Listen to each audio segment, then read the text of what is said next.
you, Kathy. Yes, got that.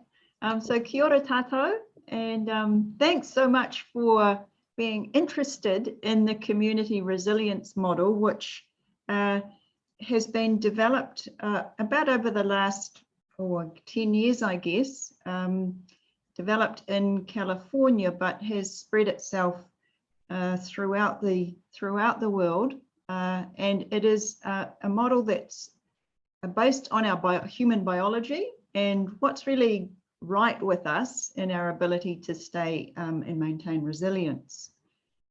But before we really kick off, I'd like to ask you these 3 questions, and really they're just a way to start to get into understanding a little bit about the model. So what or who is helping you the most right now in your life, and what's giving you strength in what you have to face in your circumstances at the moment? And if you think about any particular time in the past, who has helped you who or what has helped you get through your hard times in the past? And you could just focus on one of those questions or all 3. But as you do, I wonder if you could just notice any sensations on the inside of your body. So sensations on the inside as you think about the question and the answer to the question. Just reflect on sensations of well-being in your body. And just take a moment really to pause and place your attention on the inside of your body and just notice any sensation of well-being. So what we just did there was we just took a resiliency pause. And when we do that, it can help to bring our physiology, our biology back into a balanced state. And it's really important to be able to remember, if we're having difficult times or we're in a stressful situation, to remember what else is true. And what we're looking for when we ask this question, what else is true, is we're looking for a sense of what else is a sense of well-being somewhere in our body, even though we might be having some sense of distress. I just really, in the pause, we invite ourselves to call to mind a sense of well-being. So when you pause and call to mind your answers to your resiliency questions, I wonder, we have a small number of people, but I would invite you to, was there anything that you feel comfortable sharing, and invite you to pop that into the chat, or even raise your hand and just share with us what it was that you felt, gave you that sense of well-being, if you feel comfortable. So it's an invitation. Pop it in the chat or share it with us. And, even if you didn't notice anything, maybe share that. So just taking a moment to pop something in the chat.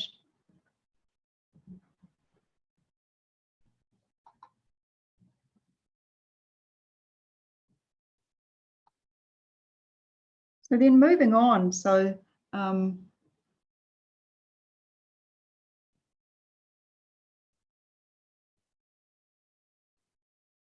I can't move on. Why is that?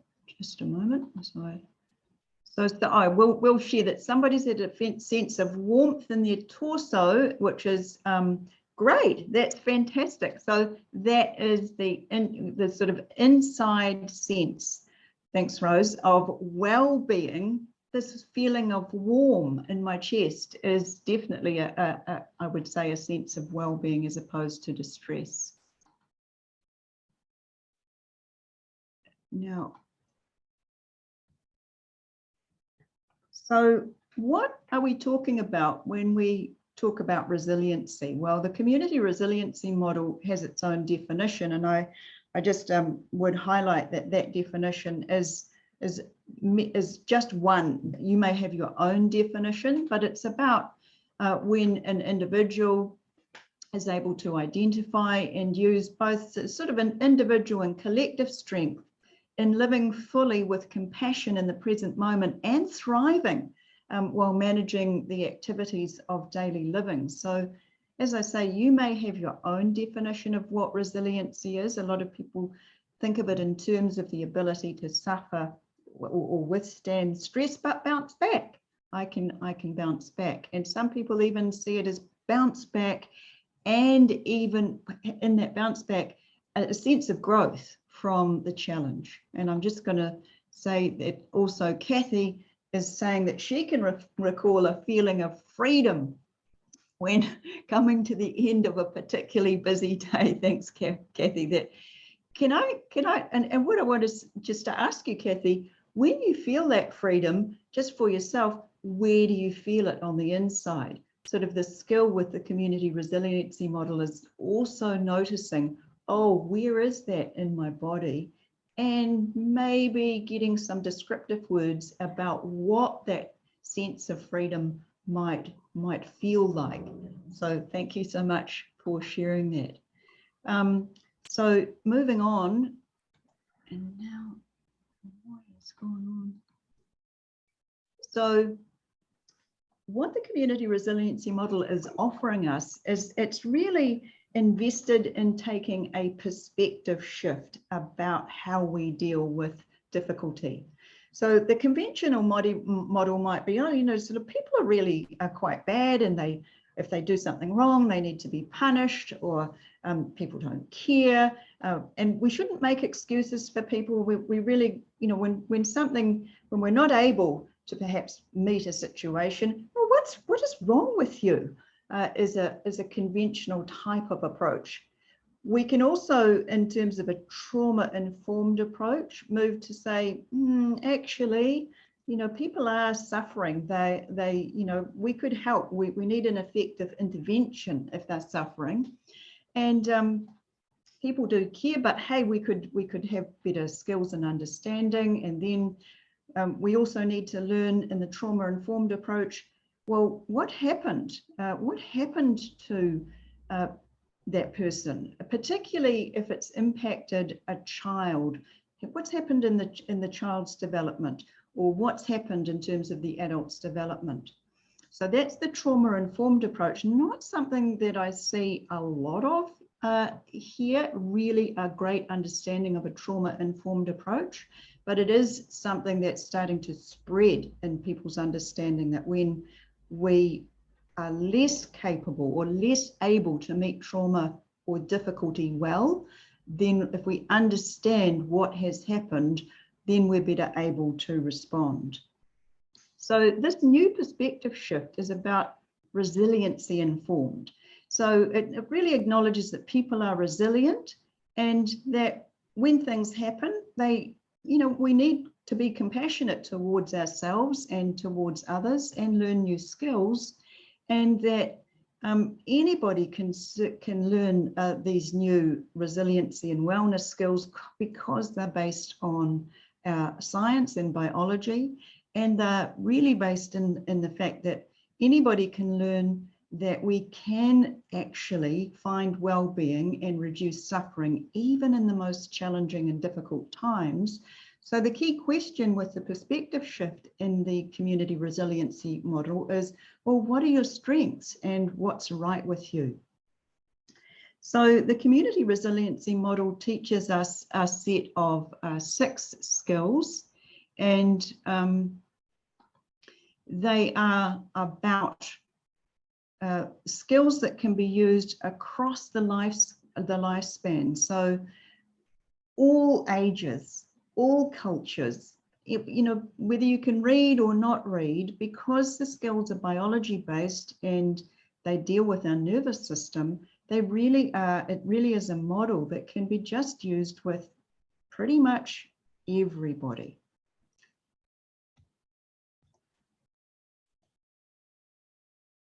I don't know what's happening here, but I keep having trouble changing slides. So as I said, because we have access to the language of our biology, and that gives us a framework to understand the human experience just across across all peoples. The model is also really useful because if we are in a difficult situation and we're able to use the skills for ourselves, then it can really open the space for a safe dialogue when there is difficulty with others. And that's, you know, the idea behind the model is it helps to bind us together as a collective. It helps us to really see our common humanity. And the model is based on a sense of core values, and that, you know, we can improve our sense of service for others, social justice, really respecting the differences and allowing people to have dignity in those differences. And it really, the idea is that we value the worth of every person, every family, every community in our nations and globally. Not necessarily something we're seeing a lot of everywhere at the moment globally.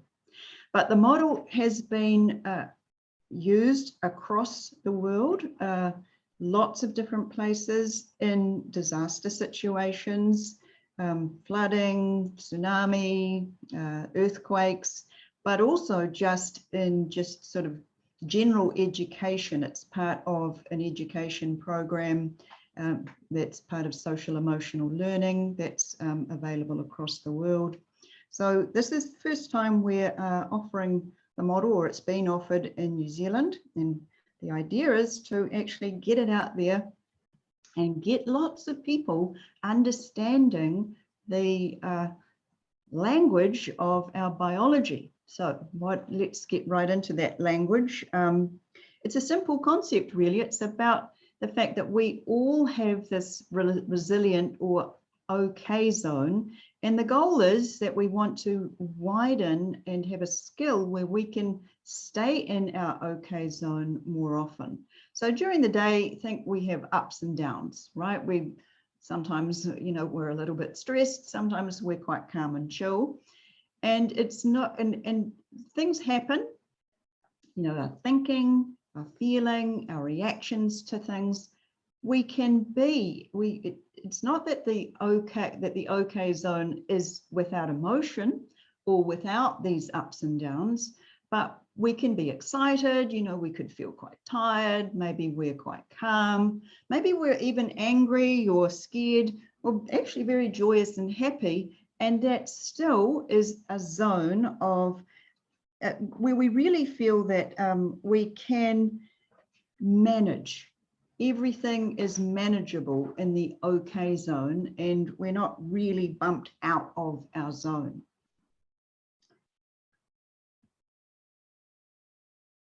But sometimes we do have stress or stressful events or traumas that happen to us. And in that rhythm during our day or in the course of a period of stress, we can get bumped up or up out of our zone or down out of our zone. So if we're bumped up high out of our zone, we can get stuck up here in the high zone where our nervous system is actually in this sort of state of always feeling a little bit edgy, possibly feeling quite a lot of anxiety or panic, actually having a lot of angry outbursts. The other thing we might experience is increased pain when we're bumped up out of our high zone. Alternatively, our nervous system reaction to stress can be that maybe we feel quite depressed, sad, numb, difficult to get up and face the day. Maybe we're sensing that, God, I feel just so exhausted and fatigued.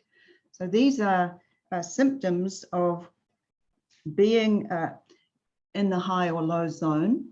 And probably, I imagine that most of us have experienced at some point, I've been bumped up out of my high zone or bumped, you know, down into my low zone. So just wave a hand or, you know, just indicate, do you feel like you've ever been bumped high or low? Most of us, I think, could acknowledge, yeah, that happens because, gee, guess what? I'm a human with a biological nervous system. So, and that's just how we are. So there's a sort of a sense of acceptance that this happens to us. And but the thing about the CRIM skills is it's bringing a sense of awareness to when this happens, and a sense of an ability to always be able to bring ourselves back into the okay zone, back into our sense or our well-being zone. So we always really are wanting to return ourselves using the CRIM model to a sense of well-being. So the model helps us to learn when we're having sensations of distress, which are going to be likely to be pushing our sympathetic nervous system into that high zone, preparing us for action, or actually into the low zone, preparing us also in a sense for action, but it's in a different way. So what we might notice during these periods is, oh, actually, I notice that perhaps I start to sweat. I notice that my heart's pounding. Perhaps I notice that I get a dry mouth, because when the sympathetic nervous system is activated, the digestive system will go offline. But of course, what we're trying to do is be able to acknowledge or see that, notice that, and go, all right, I need to bring myself out of the high zone, out of the low zone, back into the okay zone. And that, when we do that, we bring ourselves back into this lovely parasympathetic state, which is where we are able to tend and befriend, rest and digest. So our digestive system will come back online. Perhaps we might start to salivate. You know, when we notice, for example, we have a rumbly tummy, or we, smell something really great cooking in the kitchen and we start to salivate, that's an indication that our parasympathetic nervous system is online. Our heart rate will come down, our blood pressure will drop, the stress hormones in our body will reduce. And that's what we're looking for when we use the skills.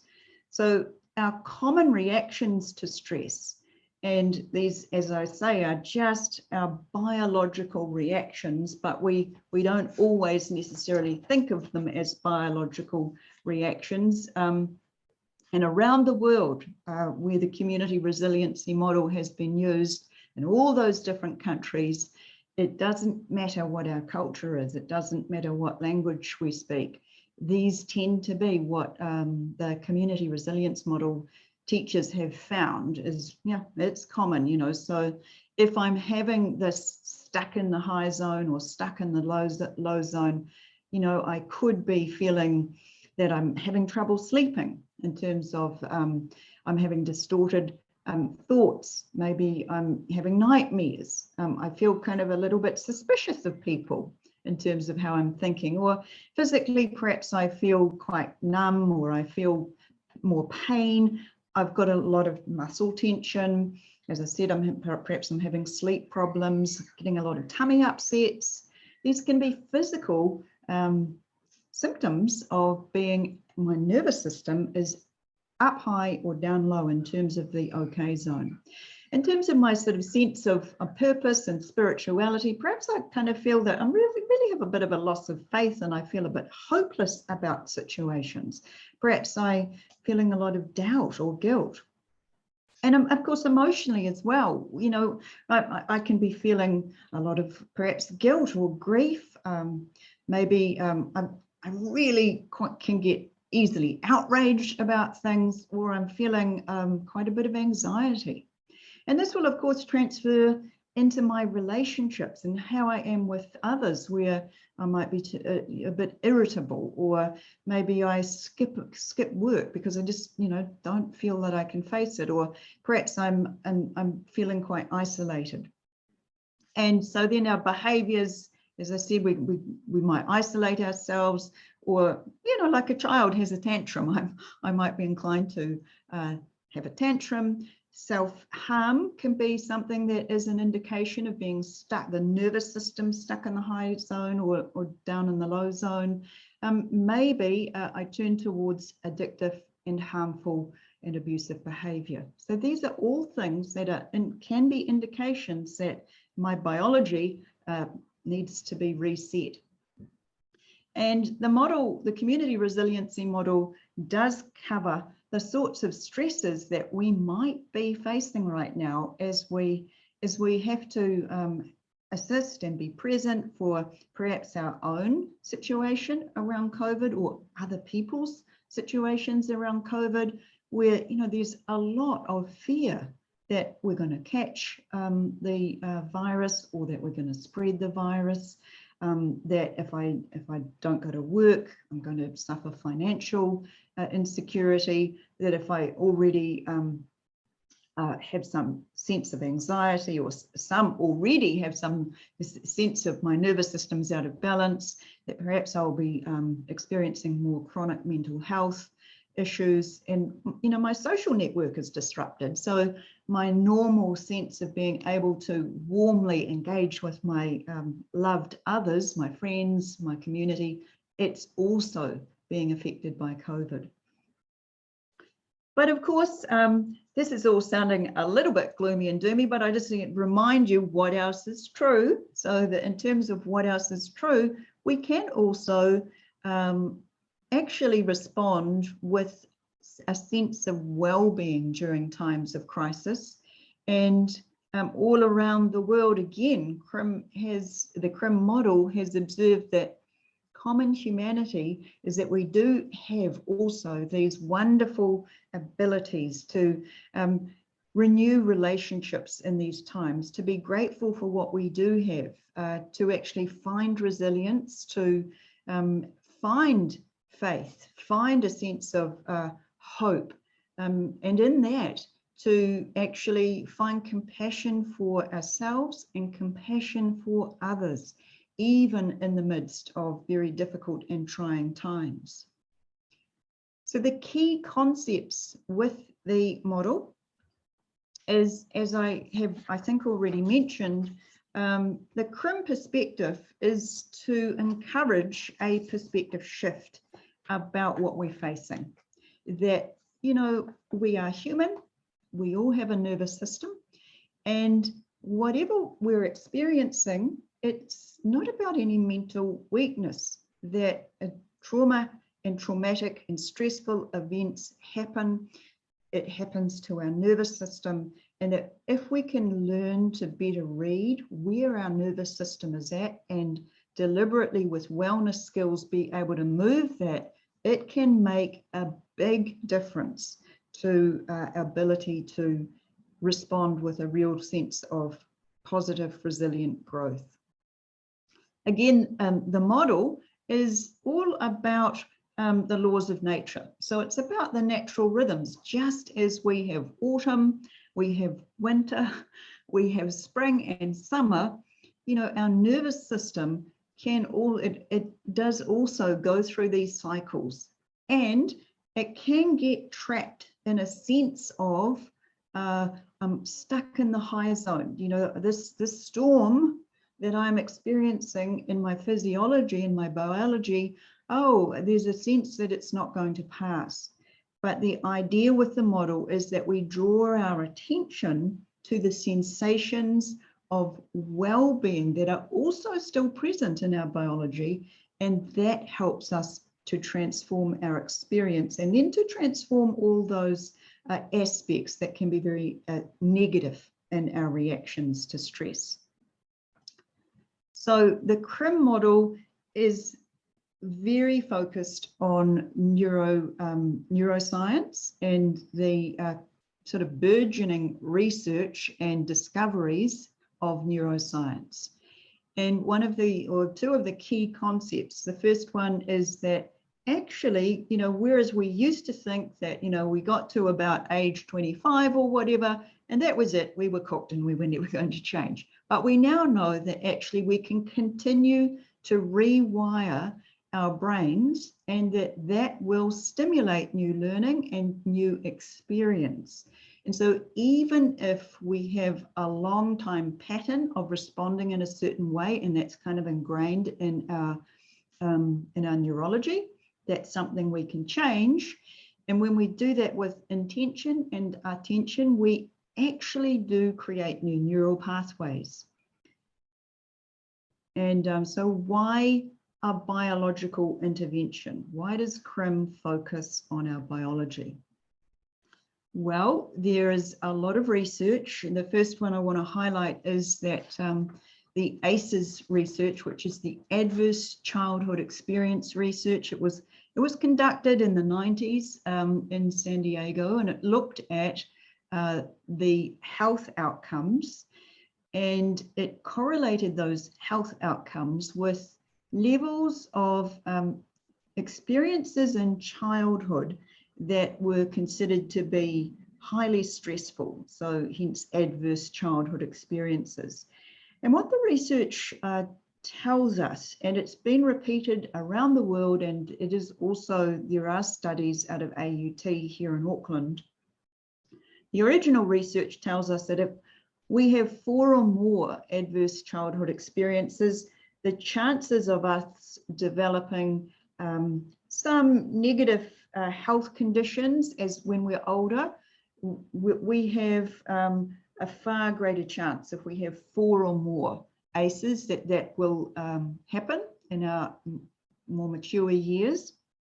If we have 6 or more ACEs and they adverse childhood experiences that occur before the age of 18, then in fact we are highly likely to have our life shortened, our lifespan shortened, and it can be up to 20 years.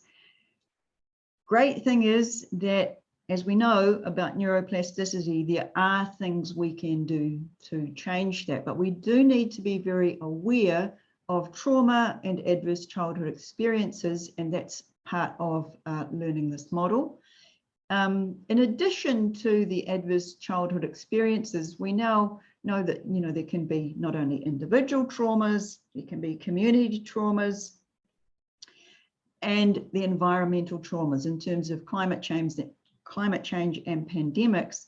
They can also influence our biology, which then in turn influences our physical and psychological health. So what is this? What the research tells us is that toxic stress of all, or trauma of all different kinds, impacts our well-being. So do we have stress that we're getting too much stress and it's coming on too quickly? Or do we have too little of such? So that could be, the emergency situation. Or do we have too little of something for too long? For example, we're neglected. We don't get what we need. Or do we have too much of something for too long, like too much stress in a pandemic situation, and it's going on for longer and longer? And these things will, again, as I said, affect our health and well-being. So here's some other study, and this is about our community health, because what we're really pointing to is that all of these different negatives in our environment or in our personal life have a public health impact, as well of course as an individual impact. But the skills are about acknowledging this and also being able to know that with intention and attention, we actually can rewire our biological reaction to stress and therefore improve our health outcomes. So there are 6 skills in the community resilience model. They start with tracking the biology, grounding and resourcing we're going to go into today, and shift and stay we'll talk about. Help now we'll talk about. Shift and stay and gesturing we really learn more about in the 3-hour workshop. What I do want to highlight and alert you to is that there is an app which is available for you for free, and that you can download the iChill app on your phone. And these skills, even if you just use the iChill app, listen to the skills, that you can be talked through the skills by using the app, or you can read the skills. So this is a great thing that is available to you. You just go to your Play Store or wherever you get your apps, and you'll find it there. So the first skill is tracking and reading sensations. And this is how we really get into being able to, it's the foundation for stabilizing our nervous system.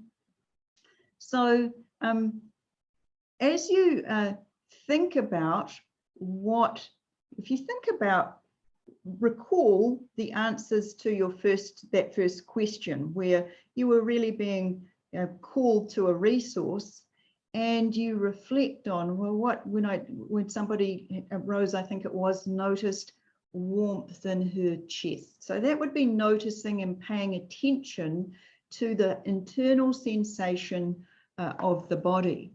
And I think that, and I think also somebody has said that they felt a weight lift, a sense of lightness. So this, that was Marie, I think. Thanks, Marie. So this, noticing that would be tracking the internal sensation or the felt sense. And that is, let me see, what are we happening here? So that is the doorway through which the community resilience model works. So for example, a standard sort of mind-based approach, we might talk about what we think or what we feel, our emotions. So, we can access shifts in how we deal with things that are challenging by thinking and by our feeling. But this is actually this is how we feel. This is noticing sensation in the body. So so we're actually talking about something that we don't really normally pay a lot of attention to, but it is an important concept that what we pay attention to grows. So if, for example, I have sensations of distress, and I pay a lot of attention to the sensations of distress, then I will be nurturing that sensation of distress.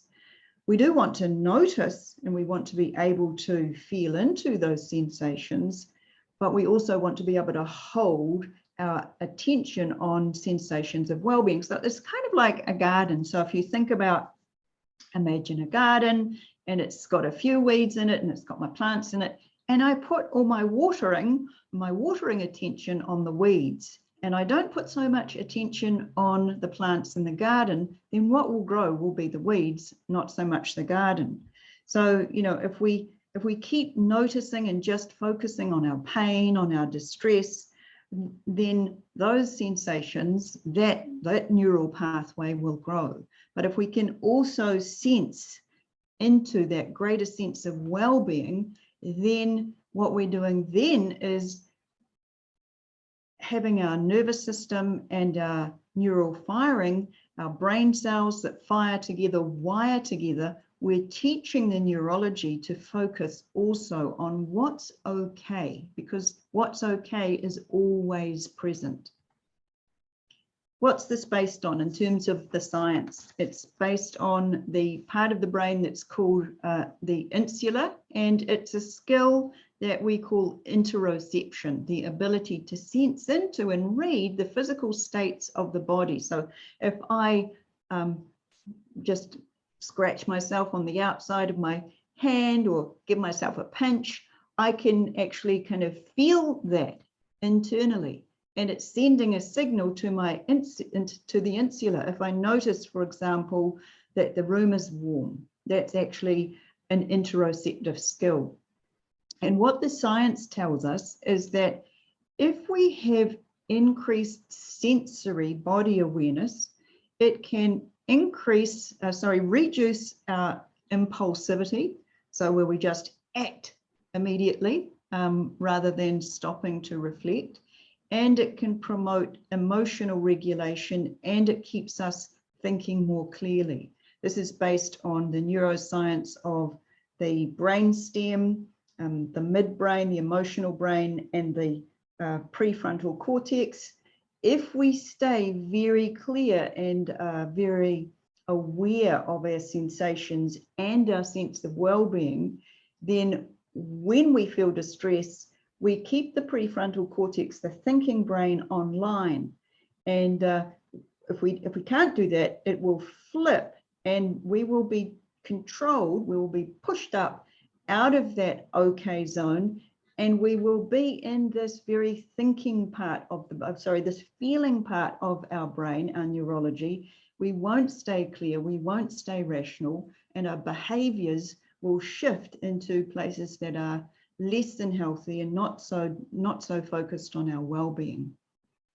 So the research also tells us that from the studies we've done, that sensations appear in particular parts of the body. So there's all these receptors throughout our nervous system, billions of them within our body, distributed through all parts of the body, and all our different life experiences, our thoughts, our feelings, our emotional sense, they all correspond to sensations within the body. So for example, if you think back to a real sense of love for someone or something, and this tends to be the whole torso and the head is engaged in the sense of feeling love. If I feel a sense of pride, you know, I look at my child and they've achieved something really lovely, or then we get lit up in this upper torso,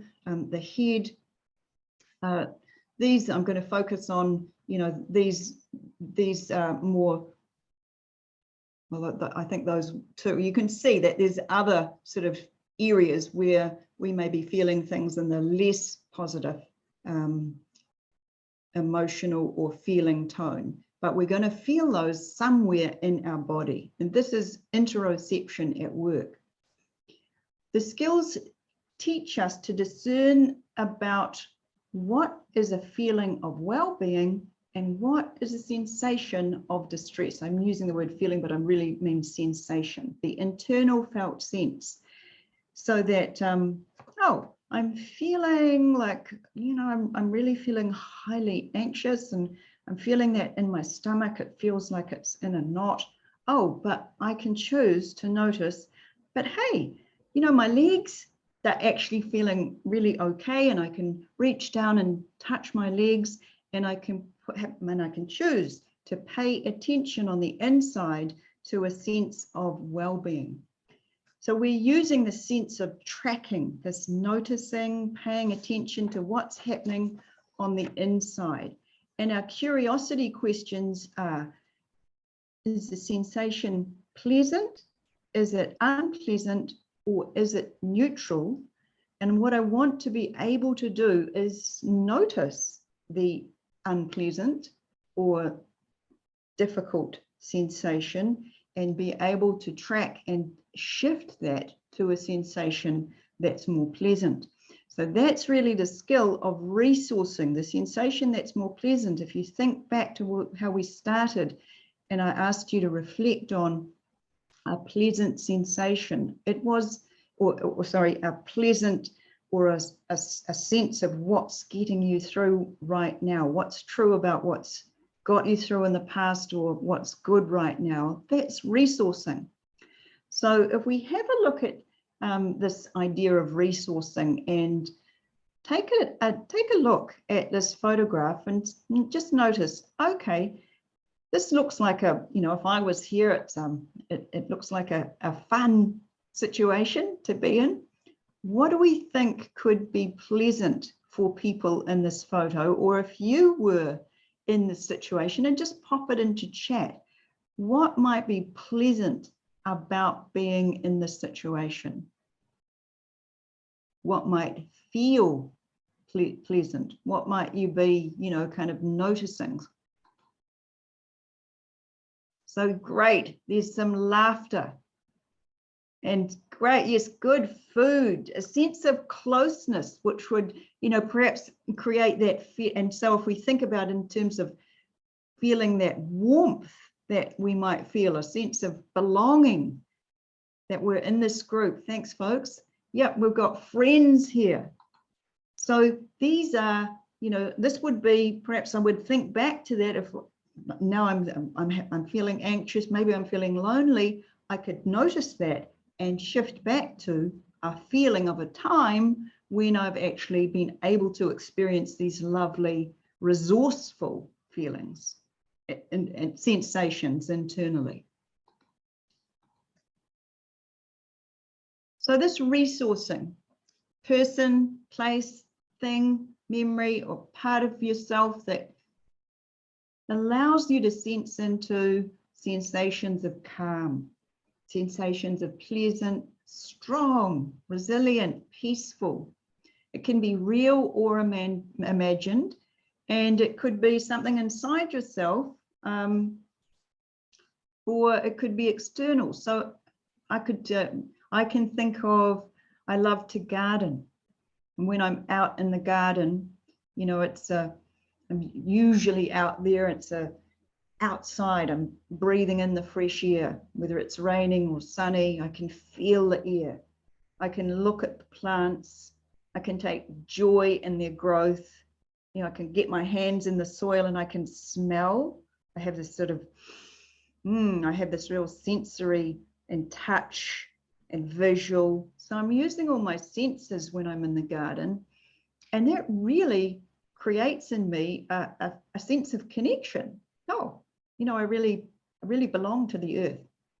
So just noticing then that when I do that, I also have a sense of, oh, if I was carrying tension into the garden, usually by the time I come out of it, I feel more relaxed. My muscles have perhaps lost some of their tightness. So I wonder if we could just take a moment and you could think about one of your personal resources and describe to yourself 3 qualities about the resource. So just bring it to mind and then think of, oh, what are the things that really I find so attractive about this resource? I mean, in my gardening, there's a freshness. I can see color. I'm noticing growth. So I know that I'm nurturing. I've got this relationship connection. And as you notice the qualities, also take some time to, in your mind's eye, describe the qualities to yourself. Give even more language, more time for the sense of this resource to grow within you. And just really feel into the sensations and allow yourself to allow the sensation to expand. And I wonder if people, again, it's an invitation, just pop into the chat. Anything that you feel free, you are feeling like you would like to share about your resource. Could be what it is. It could be one of the sensations or some of the sensations. Just pop that into chat.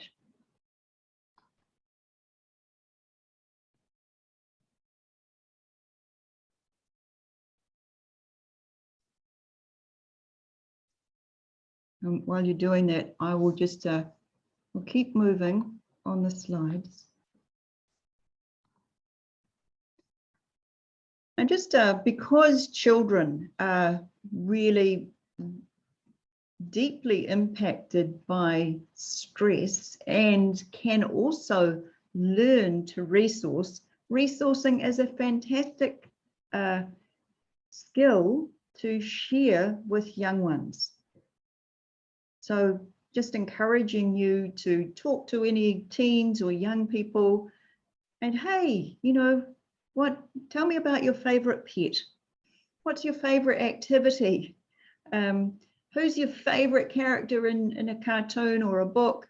And then have the child who may be feeling stressed or overwhelmed by whatever they're facing at the moment, just to draw something on a piece of paper that really puts their whole biology into a place of well-being and helps them, by doing it, helps them to reset their nervous system. So thank you so much. We've had people talking about calmness of the waves lapping or crashing when they're walking along the beach. The qualities of a resource being joyful, open, safe, and all of those things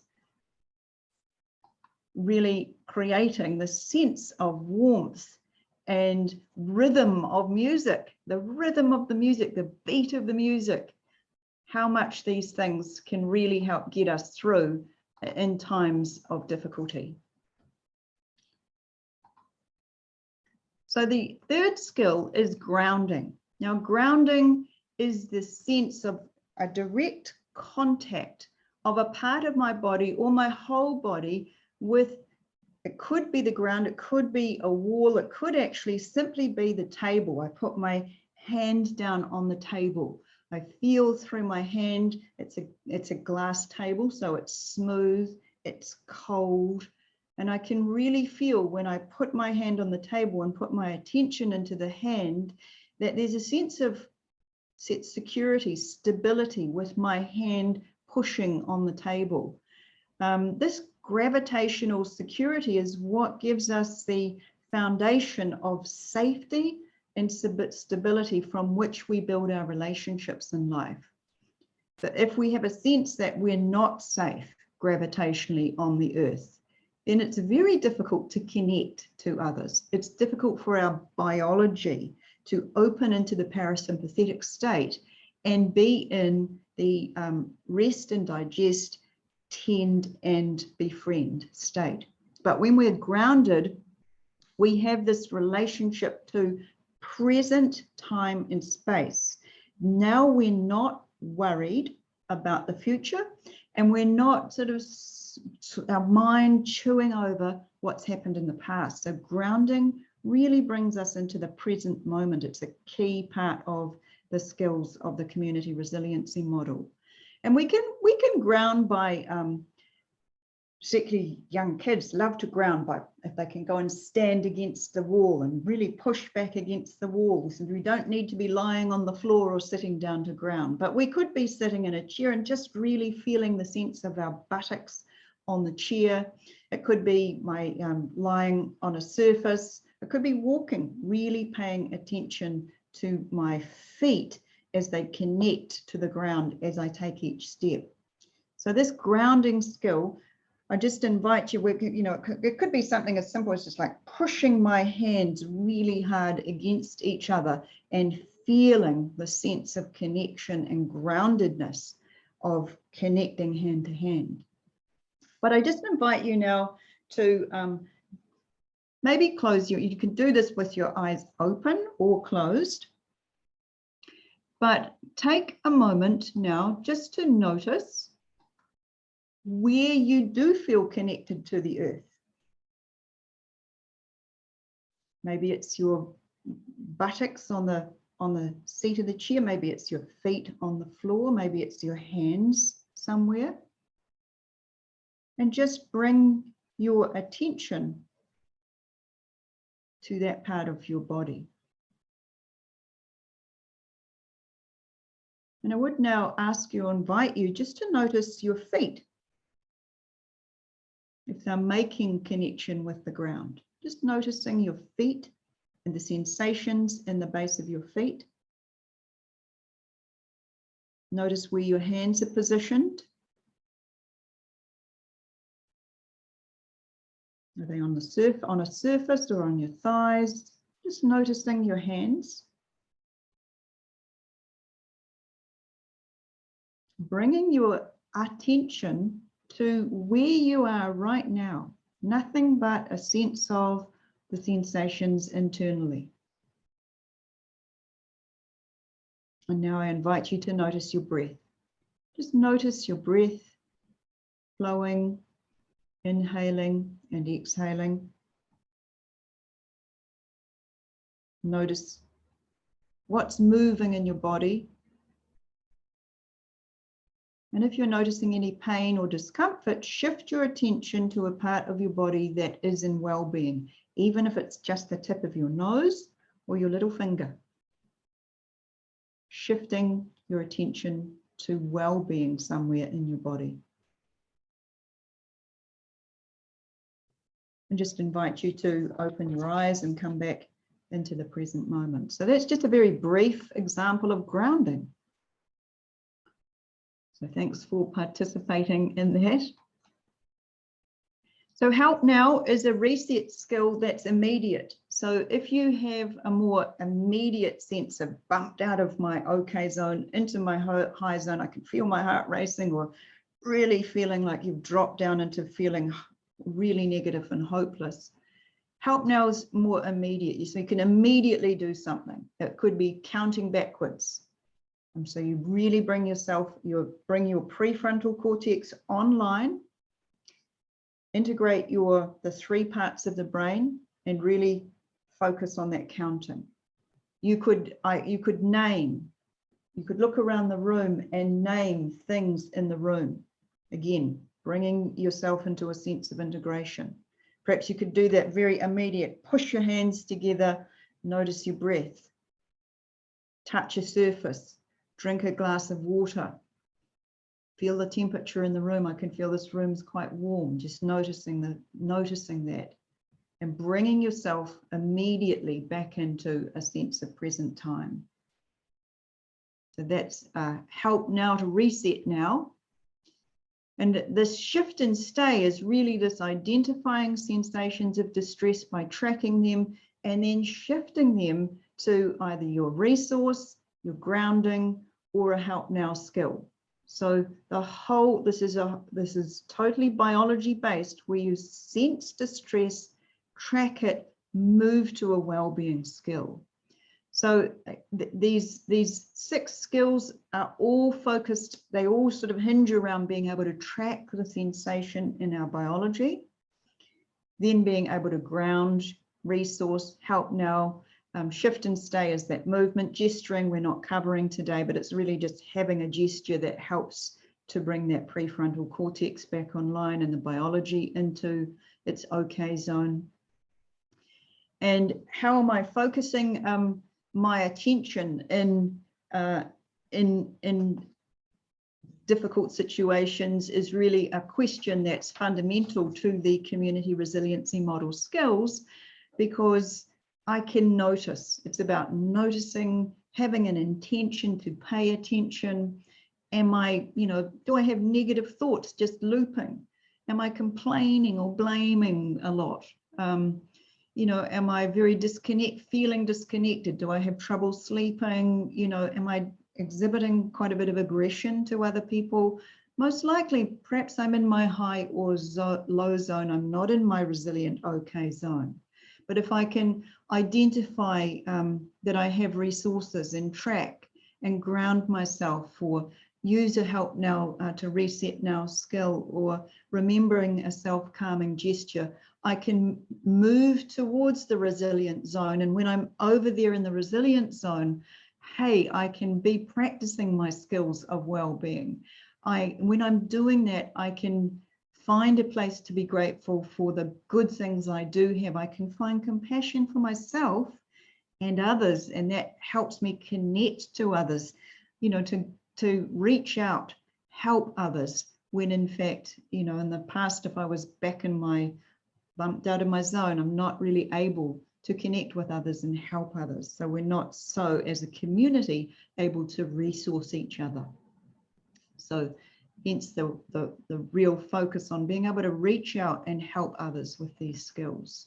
And there's research evidence for this 3-hour. We've had a 3-hour class that's got great research evidence, was used with nurses who are in highly stressful situations. And a year after just doing the 3-hour class, they were still showing very significant improved well-being from using the skills. After learning the skills, people are learning to use them. Using the skills on a regular basis puts people in a much better place to actually, oops, we're coming to our time, to really make a difference in their own well-being. So the vision for CRIM, hey, let's create a more resilient community, and let's make sure we've got a diversity and equity lens on that. And so I just want to thank you for participating in this introduction and invite you to please do consider coming along to the 3-hour workshop. And Kathy has popped a form into the chat, and we would really love your feedback on what you've heard today. So please do just click on the SurveyMonkey and participate in the research, and please do come along to the 3-hour workshop, or if you have workmates who you think might benefit from coming along. You don't need to have done the introduction to come along to the 3-hour workshop, but we would love to see you at the 3-hour workshop. And just over to you, Kathy,